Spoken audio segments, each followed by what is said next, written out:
Hello everyone, and welcome to my Young and the Restless official 24 channel. I hope everyone is having a wonderful day. Before we begin, please hit the subscribe button and give this video a thumbs up.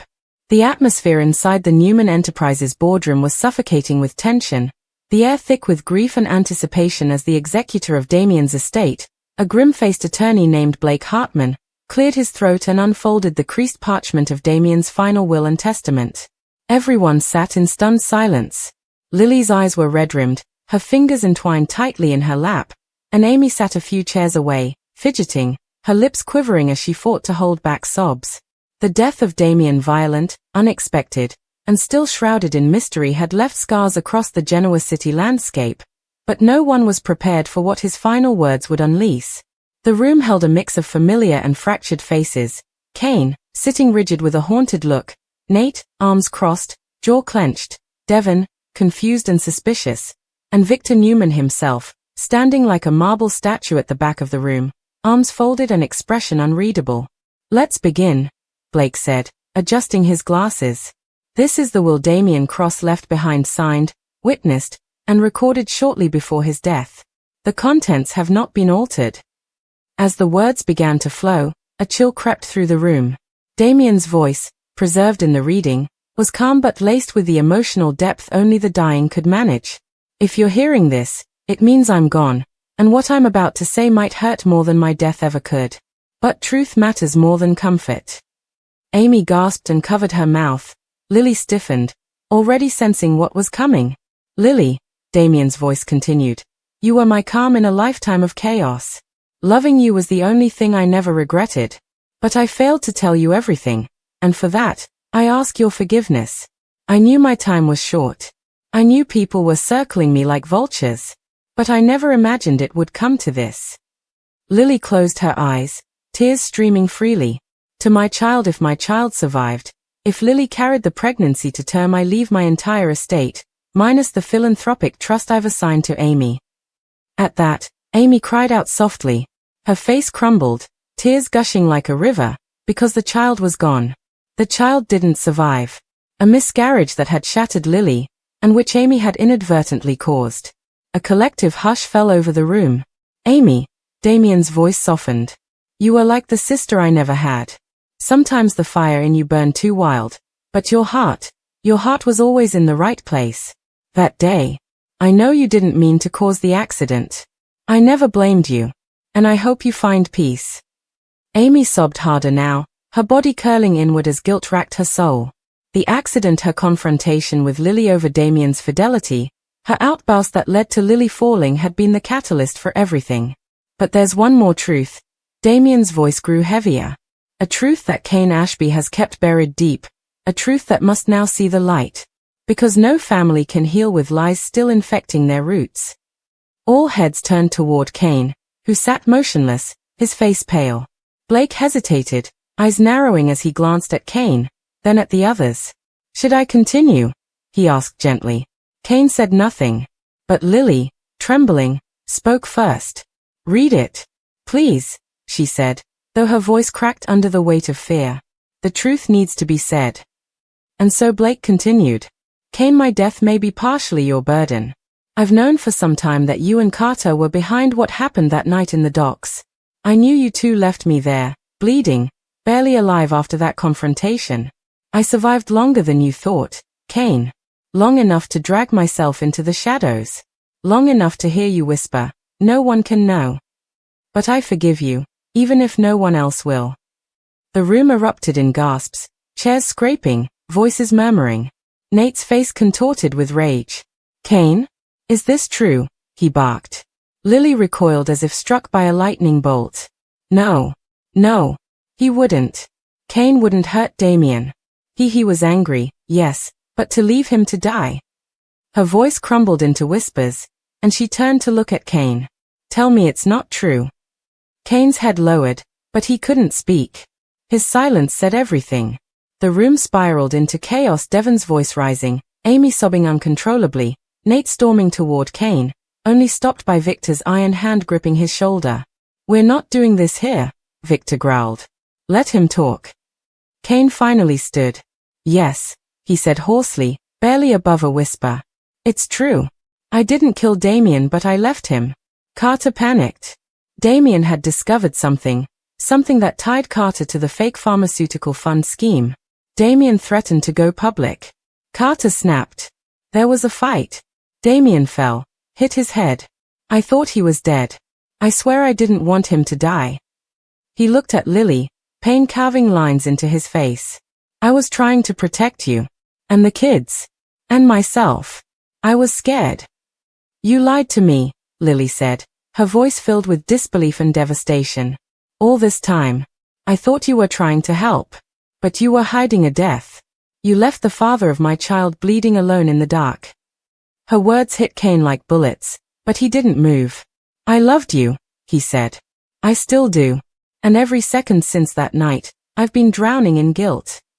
Amy looked up then, her face stained with tears, but fierce with sudden resolve. You don't get to talk about guilt, she snapped. You buried a man's death to save yourself while I live every day knowing my fight with Lily cost her her baby. She stood, staggering a little. Damian forgave me. But I don't know if I can forgive you. Blake cleared his throat again. There's more. More. Nate asked, his voice like stone. What else could there possibly be? Damian also left instructions for a video recording, Blake said, reaching for a flash drive and plugging it into the flat screen on the far wall. The screen flickered to life, and Damian's face appeared, alive, weary, but unmistakably resolute. If you're watching this, Damian said, then you know the truth. Kane, if you're still there, I hope you finally had the guts to own up to what happened. You and Carter may have destroyed my life, but you won't destroy everyone else's.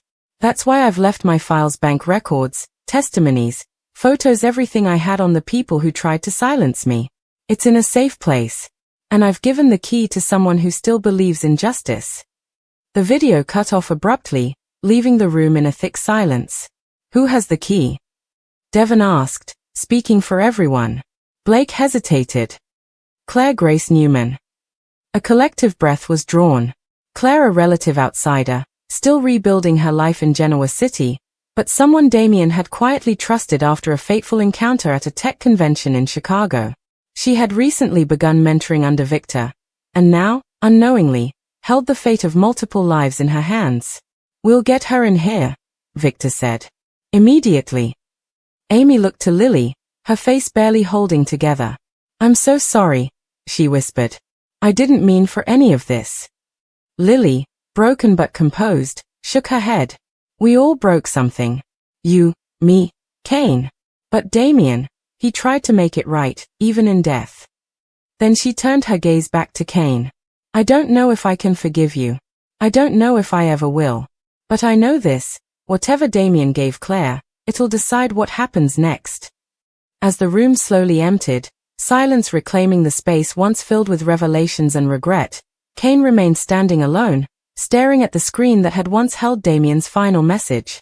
He had feared the truth would destroy everything, and perhaps it had, but it had also set the stage for reckoning. The only question now was, would justice or vengeance win? The following day dawned gray and heavy, as if the skies above Genoa City carried the same burden that weighed down its people. Inside Newman Tower, the fallout from Damian's shocking will was still rippling through every corner of the building. In her suite, Lily sat curled on the couch, clutching a framed photo of her and Damian, taken in happier times before secrets, before death, before betrayal. Her fingers trembled around the silver frame, and her face was swollen from crying through most of the night. The revelation that Kane had left Damian to die wasn't just a betrayal, it was a shattering of every belief she'd held about the man she once loved. Amy stood by the window, watching raindrops chase each other down the glass. Her arms were folded tightly across her chest, the ache in her heart unbearable. Damian had forgiven her, left her a trust, and acknowledged that she hadn't meant to harm anyone. But that didn't ease the guilt she carried for causing Lily to lose her child. The weight of that pain would never fade. Neither woman spoke for several minutes. Then finally, Lily whispered, he knew everything. Damian knew what Kane did, what Carter was planning. And he still forgave him. Amy turned slowly, her voice soft. That's who he was, Lily. For all his flaws, Damian wasn't vengeful. He wanted truth, not revenge. Lily nodded numbly. But I don't know how to live with this truth. Just then, a knock interrupted their fragile silence. Devon stood in the doorway, his face grim. Claire just arrived. Victor's brought her to the office.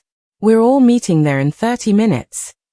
Lily rose slowly, her expression unreadable. Let's get this over with. In the Newman conference room, the energy was electric, raw, unstable, ready to explode. Victor stood at the head of the table, arms folded, ever the patriarch overseeing chaos.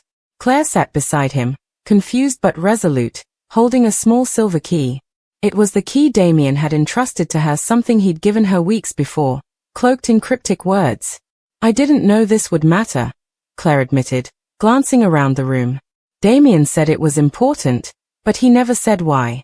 Just told me to guard it, and that someday someone would come asking for it. Blake Hartman stood beside a secure briefcase that had been delivered from Damian's private security firm. It required biometric authentication, and the key Claire now held. With slow precision, Claire handed over the key, and Blake inserted it into the lock, then pressed his thumb against the reader. Click. The briefcase opened with a hiss. Inside were several folders, a flash drive, and an envelope sealed with wax. Blake pulled the envelope first and handed it to Victor. He addressed this to you. Victor broke the seal without hesitation and read silently, his eyes narrowing as they scanned the page. When he was done, he looked up, expression unreadable. He left this to me to handle, Victor said. But what's in here concerns all of you. Blake loaded the flash drive into the projector, and once again, Damian's voice filled the room. But this time, he wasn't speaking to loved ones. This time, he was testifying. I gathered evidence against Carter and Kane. Not because I wanted revenge, but because I wanted justice. Carter was siphoning funds from a charity under the Ashby Foundation and funneling them into offshore accounts under false names. I was going to blow the whistle, but I didn't know Kane was in on it. When I confronted them, Carter attacked. Kane didn't stop him. I lay there, bleeding, and they ran. The screen shifted to grainy photos, security footage Damian had managed to extract from a nearby warehouse. It showed Carter dragging a limp Damian toward the dock, then Kane pacing nearby, shouting something unintelligible. Then both men vanished into the night. The next files showed wire transfers, bank logs, hidden camera footage, and even a secretly recorded conversation between Carter and Kane weeks after the incident. Damian's gone, Carter said in the video, pacing a hotel room. He's not coming back. You and I are in this together now. Kane's voice responded. I didn't sign up for murder, Carter. I wanted him to shut up, not die. You wanted him out of the way. Don't play innocent now. Lily covered her mouth, tears brimming again. Amy looked away. Devon whispered, this is sick. Victor's voice sliced through the silence. Carter Blackwell is in the wind. We've known that for months. But Kane's here. And this, he gestured at the screen, makes him just as guilty in my eyes. Kane stood in the corner, unmoving, as if the shame had paralyzed him. I was wrong, he said quietly. But I was scared. Damian was threatening everything, my family, my reputation. No, Lily cut in, her voice firm. He was threatening your secrets. And you chose your secrets over his life. I loved you, Kane said desperately, stepping closer. I was trying to protect you. You don't get to use love as a shield, she snapped. You buried the truth. You let me grieve Damian, carry a child we made, and miscarry that child, all while lying to my face. Amy stepped between them, her voice trembling but firm. This ends now. Damian wanted us to have truth. So here it is. Kane, turn yourself in. Carter will be found eventually. But your redemption starts here. Victor nodded approvingly. If you don't, I will hand this evidence to the authorities myself. Kane looked around the room, faces full of anger, disappointment, grief. No one stood by him anymore. Not Lily. Not Amy. Not even Devon, who had once vouched for his return to Genoa City. Finally, with hollow eyes, Kane nodded. I'll go to the police. Later that evening, Genoa City was quieter than usual. News had already begun to circulate. Prominent figure Kane Ashby turns himself in amid shocking new revelations tied to the death of Damian Cross. Paparazzi hovered near the station, flashes firing. But Lily and Amy remained indoors, seeking shelter in each other's company. They sat across from one another in Lily's living room, sipping tea in silence. "I never thought we'd end up like this," Amy said finally. "Not enemies. Not friends. Just survivors of the same storm." Lily gave her a tired smile. "We're both guilty of things we can't undo. But we're also both trying to honor Damian in our own way." "Do you hate me?" Amy asked. "No," Lily said after a pause. "I hated what happened. I hated that it cost me my baby. But Damian forgave you. And I have to believe he knew what he was doing." Amy blinked fast, trying to hold back fresh tears. "I think part of me always loved him. Not like you did. But enough to want him to be proud of me." "He would be," Lily whispered. "He saved us in the end, didn't he? Even from beyond the grave." Meanwhile, Victor Newman stood alone in his office, staring at the files Damian had given him. Beyond the fraud, there was another name buried deep in the documentation, one Victor hadn't spoken aloud in front of the others. Amanda Sinclair. A respected attorney. A brilliant mind. But apparently someone who'd been involved, even unknowingly, in laundering some of Carter's money through her legal firm's shadow accounts. Damian had discovered it, flagged it in a hidden file. Victor sighed. If Damian's information was accurate, this mess was far from over. 3 days later, Kane sat in a jail cell, awaiting formal charges. He had confessed to withholding evidence in a manslaughter case and abetting financial fraud. Bail was denied. The DA wanted to make an example of him. He hadn't received a single visitor. Until today. Lily walked into the room wearing all black, her expression unreadable. Kane rose slowly. "I didn't think you'd come," he said. "I needed to say goodbye," Lily replied. "Not just to you, but to everything you represented." Kane nodded, swallowing the lump in his throat. "Do you hate me?" "No," she said. "But I can't forgive you either. Not now. Maybe not ever." He nodded. "I understand. I hope you find peace, Kane. I hope one day you find the courage to be the man Damian hoped you'd be. But you won't be part of my life anymore." She turned to leave. Before she exited, she paused. "And Kane, Damian didn't just give us the truth. He gave us a future, free from lies. I intend to live in that future. I hope you can too, someday." Then she was gone. Back at Crimson Lights, Amy met Claire for coffee, the two women bonding over the strange honor Damian had left behind. "He trusted you," Amy said. "That means something." Claire smiled faintly. "I still don't understand why. But I won't let him down." Together, they sat in the quiet cafe, two women bound not by blood or past, but by the memory of a man who had changed their lives. Damian Cross. Even in death, he had done what no one else could, made the truth rise, exposed the darkness, and freed them all from the lies that had chained them for so long. The quiet in Genoa City was deceptive. Underneath the surface of calm, tension was building once again. With Kane behind bars, the community was reeling from the revelations. But the storm wasn't over. If anything, it was just shifting.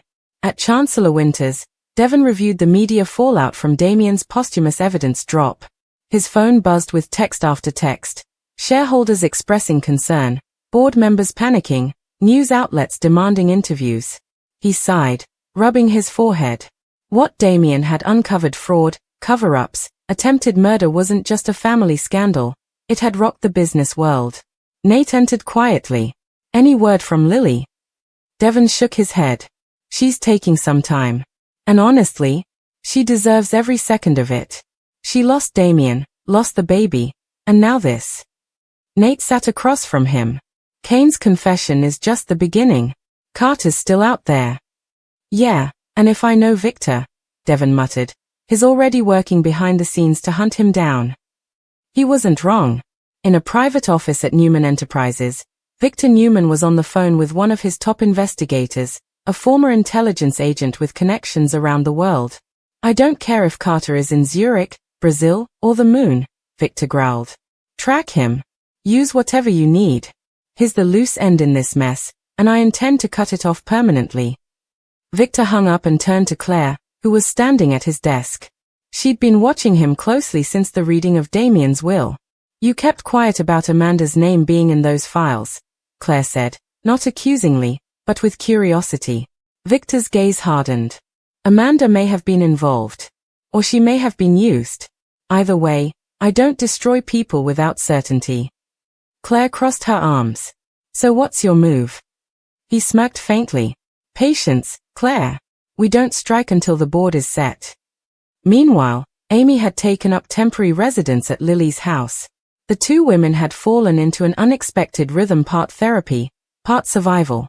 Lily found that Amy, for all her chaos and impulsivity, was also one of the few people who truly understood the weight of losing Damian.